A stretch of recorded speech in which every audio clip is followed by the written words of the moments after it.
कि ये अपना जो प्रधान सेनापति बना चुके हैं द्रोणाचार्य को, फिर भी उनको ये सारे चीजें बता रहे हैं, तो ये क्या भय का सिम्पटम नहीं है? हम लोग खुद उसको समझ सकते हैं अभी। तो उसके बाद में 6वां श्लोक में वो बताते हैं कि उन फिर और आगे पांडवों के साइड में और कौन-कौन है वो बताते हैं। युधामन्युश्च विक्रांत उत्तमश्चार्जुवज्जवान् सौभद्रे द्रौपदेयाश्च सर्व एव महारथा। तो वो बताते हैं कि जो युधामन्यु और वीर्यवान उत्तमौजा और जो सुभद्रा के पुत्र हैं और द्रौपदी के पुत्र हैं, ये सारे महारथी हैं और ये सब रथी हैं। एक्चुअली जो रथ के ऊपर में चढ़ के युद्ध करते हैं वो सब रथी हैं। ये पहले ये सब रथियों के नाम अपने गुरु को गिनवा रहे हैं। हैं? तो यही है इनका इनका इनका स्टाइल ऐसा है, उनका जो कैरेक्टरिस्टिक्स ऐसा है, वो ऐसा कर रहे हैं। तो उसके आगे फिर चलते हैं तो 7वां श्लोक में बताते हैं तो उनका साइड में जो वीर शूरवीर है उनको उन्होंने बता दिया। तो अभी वो 7वां श्लोक से आगे वो अपना साइड में कौन-कौन है वो सब बताते हैं।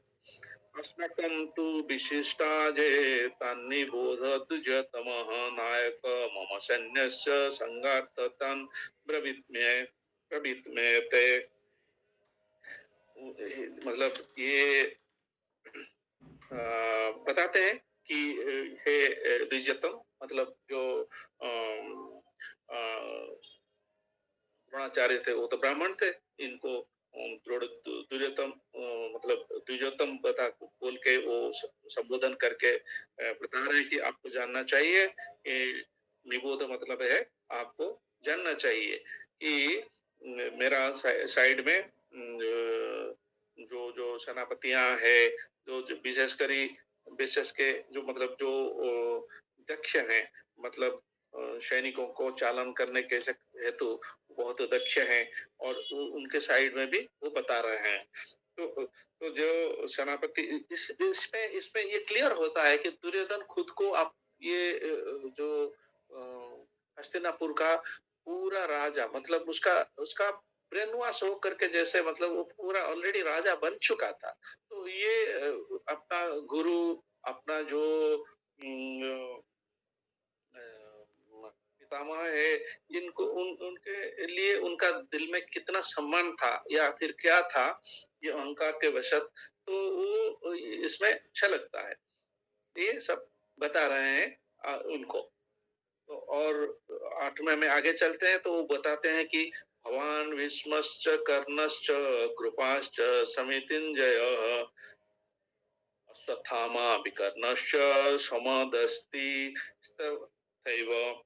का मतलब है हमारा जो सेना है तो उसमें आप जैसे मतलब उनको भी कम नहीं समझते हैं वो भीष्मदेव से और तो भीष्म जैसे हैं और कर्ण है कृपाचार्य है और अश्वत्थामा है विकर्ण है सोमदत्त सोमदत्त पुत्र है जो भूरिश्रवा का पुत्र है वो सब है। तो ये जो है ये हमेशा युद्ध जो चलता है तो उसमें वो मतलब हमेशा विजय होते हैं। हैं?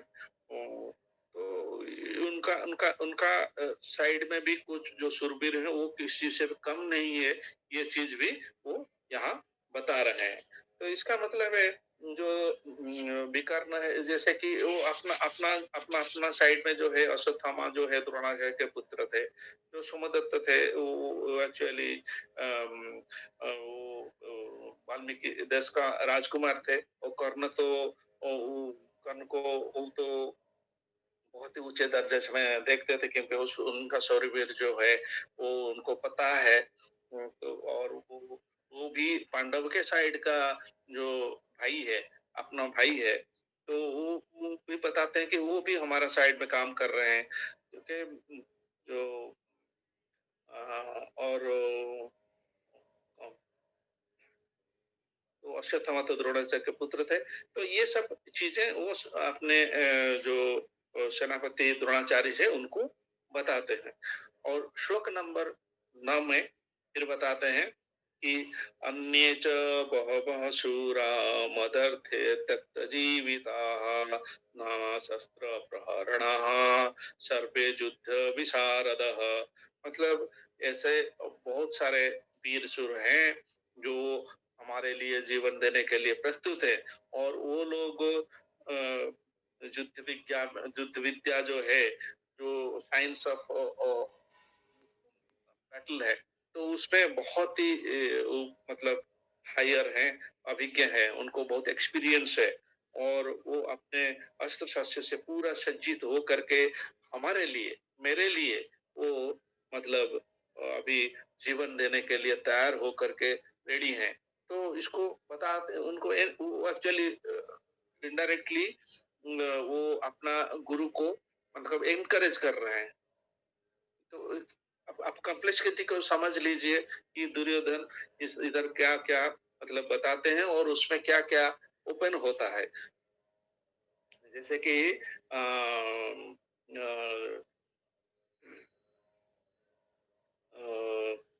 दुर्योधन कितना कितना मूर्ख था, वो क्या करता था, वो तो मतलब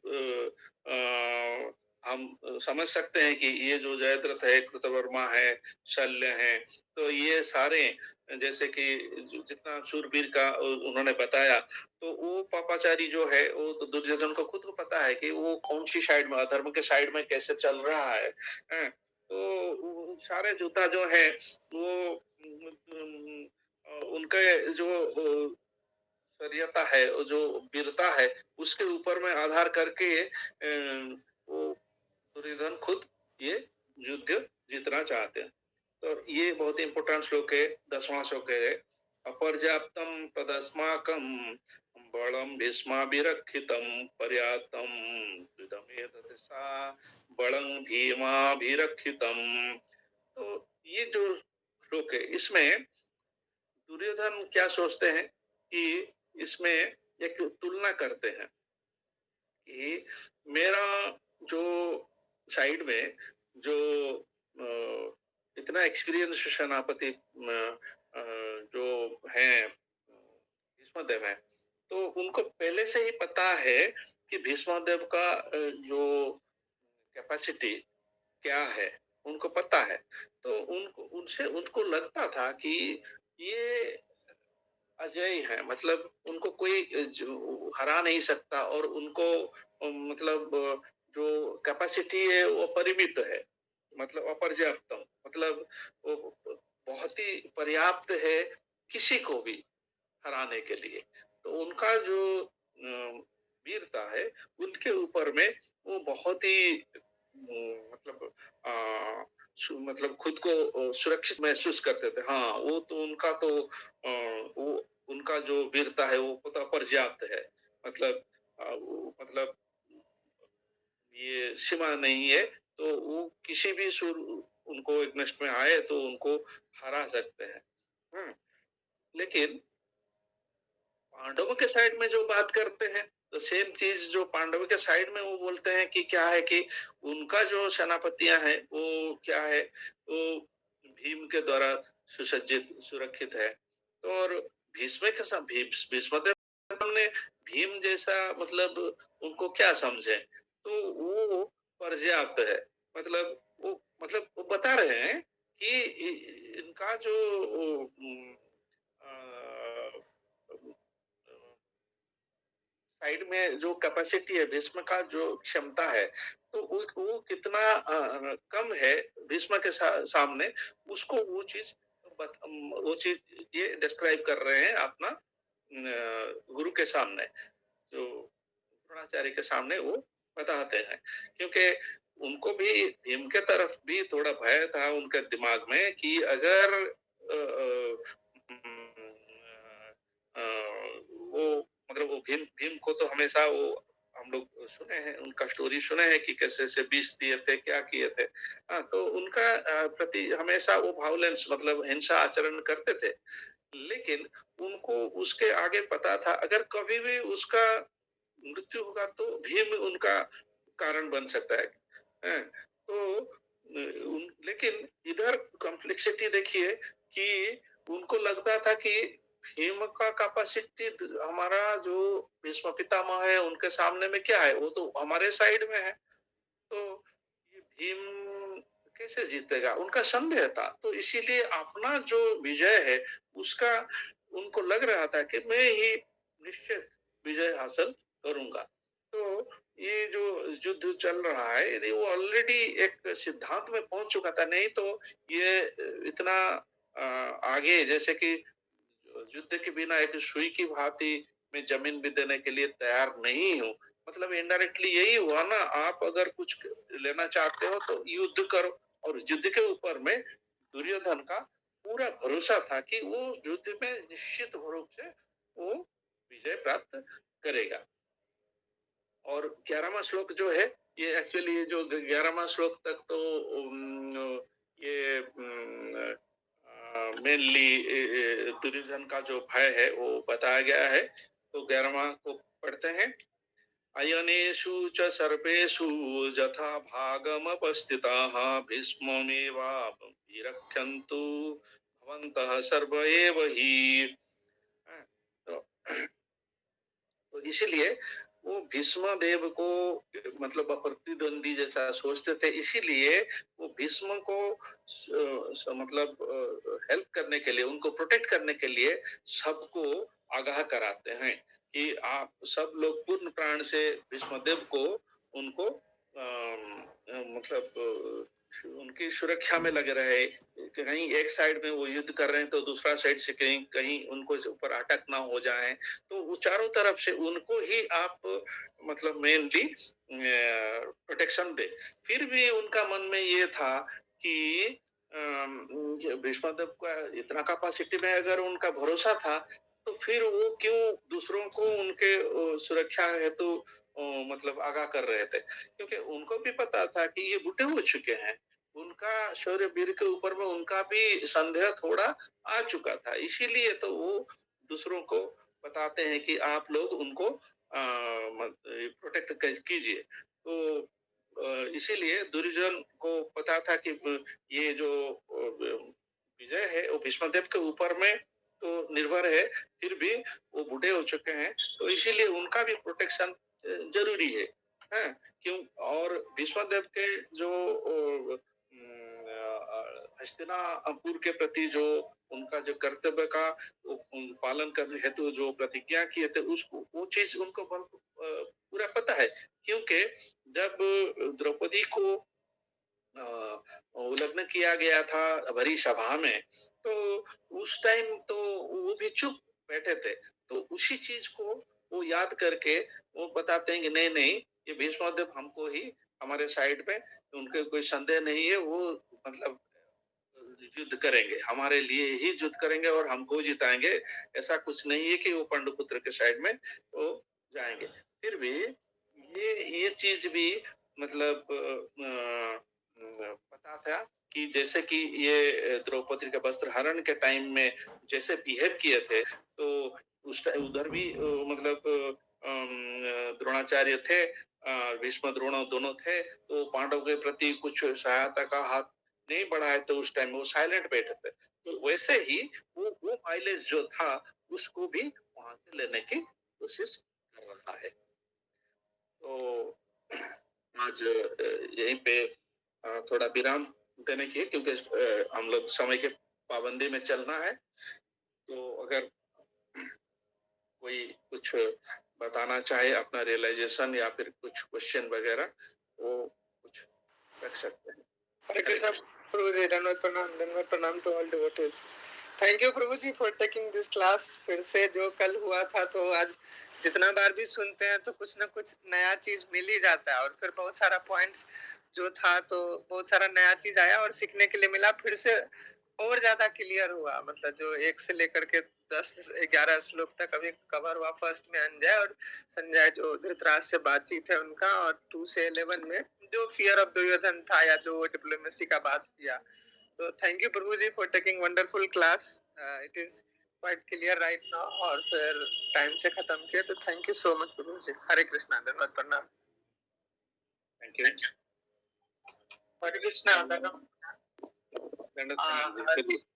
आज बहुत अच्छा लगा डिस्कशन हुआ। मेरा एक रिक्वेस्ट है, मिस्टेक कुछ हुआ है, मेरा दुष्टता क्षमा करे। ये जो श्लोक है, 2 नंबर श्लोक है, ये अनुवाद ठीक है लिखा है। अगर ये क्या है कि आप देखिए द्रोणाचार्य के आचार्य हैं, तो अनुवाद में भी लिखा है और ये भी श्लोक में भी लिखा है। अगर इधर जो भावार्थ में थोड़ा लिखा है सेनापति है, तो ये एक्चुअली भीष्मदेव ही सेनापति थे पहले, तो ये थोड़ा प्रिंटिंग मिस्टेक हुआ है कुछ। और एक बात कहना चाहता रुझान जो बोले थे भीम के बारे में, मैं तो बताए थोड़ा भीम को रुझान बहुत ऐसा करता था और वो जानता था कि भीम को मार सकता है, और भीम प्रतिज्ञा किए थे कि उसका जांग तोड़ देंगे समय। तो और एक बात है, जब उनका माता गांधारी ने उनका पूरा शरीर को वज्र की तरह करना चाहते थे, तो वो श्री कृष्ण के कहने से वो ऐसा किया कि उसका जांग ही रह गया, वज्र नहीं हो पाया।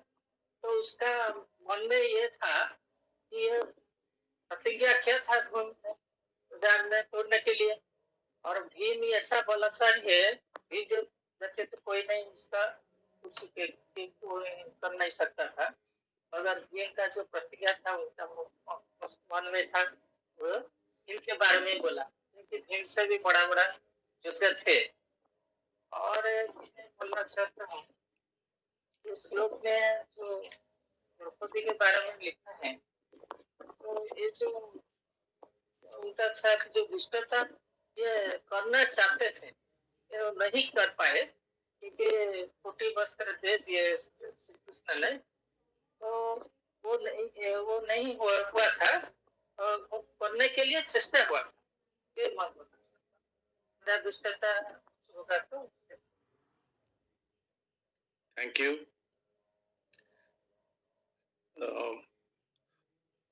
और कोई जैसे कि yes Prasad Prabhu. Hare Krishna Prabhu ji, quite nice explanation of the intention of Mr. Duryodhan. आपने बहुत अच्छी तरह दुर्योधन का इंटेंशन बता दिया, और वो बताना भी चाहिए क्योंकि युद्ध खाली उसके लिए ही ये महाभारत युद्ध हुआ था, कोई नहीं चाहता था, लेकिन ये नहीं माना क्योंकि उसको भरोसा था अपने बल पर और अपने साथी के बल पर। लेकिन आज के दुनिया के लिए सीखना पड़ेगा कि हम जो मशीन के ऊपर भरोसा करके बहुत बड़ा बड़ा बात बोल रहे हैं, लेकिन डिसीजन तो वही होगा जो भगवान चाहेंगे। धर्म कैसे रखा होगा वो भगवान के हाथ में है। चाहे आप कितना मशीन बना लो, इंसान बना लो, पावर बना लो, वो कुछ नहीं होगा। क्योंकि महाभारत युद्ध में भीष्म, द्रोण और ये दुर्योधन या कर्ण को मारने के लिए भगवान श्री कृष्ण ने रास्ता बनाया, वरना अर्जुन के पास में कुछ सॉल्यूशन नहीं था उसका। इसलिए श्री कृष्ण ने सब कुछ किया था। सबको ये मानना पड़ेगा कि भगवान अल्टीमेट डिसीजन लेते हैं, और वो जो चाहते हैं वही होता है। आपके पास कितना साइंस आ जाए, मशीन आ जाए, इंसान आ जाए, कुछ नहीं होगा। धर्म रखे उनके जरिए होगा, बस यही। हरे कृष्ण। थैंक यू प्रभु। हरे कृष्णा। और कोई कुछ बताना चाहेंगे? ऑलरेडी टाइम इज 8:02 हो चुका है। सुशांत प्रभु कुछ बताना चाहेंगे?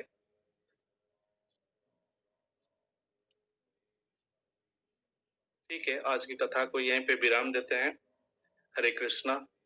श्रील प्रभुपाद की जय, गुरु महाराज की जय, अनंत कोटि वैष्णव वृंद की जय, समवेत भक्त वृंद की जय। ओम वम सकल पतरुभ्यश्च कृपा सिंधुभ्यो वजपतितमं पावनेभ्यो वैष्णवेभ्यो नमो नमः। हरे कृष्ण।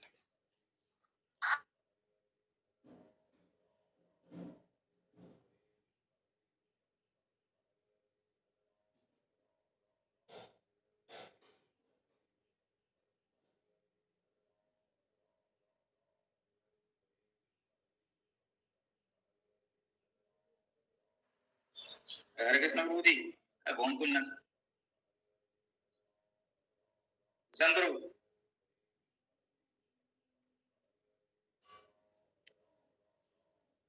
सुशांत प्रभु, हरे कृष्णा।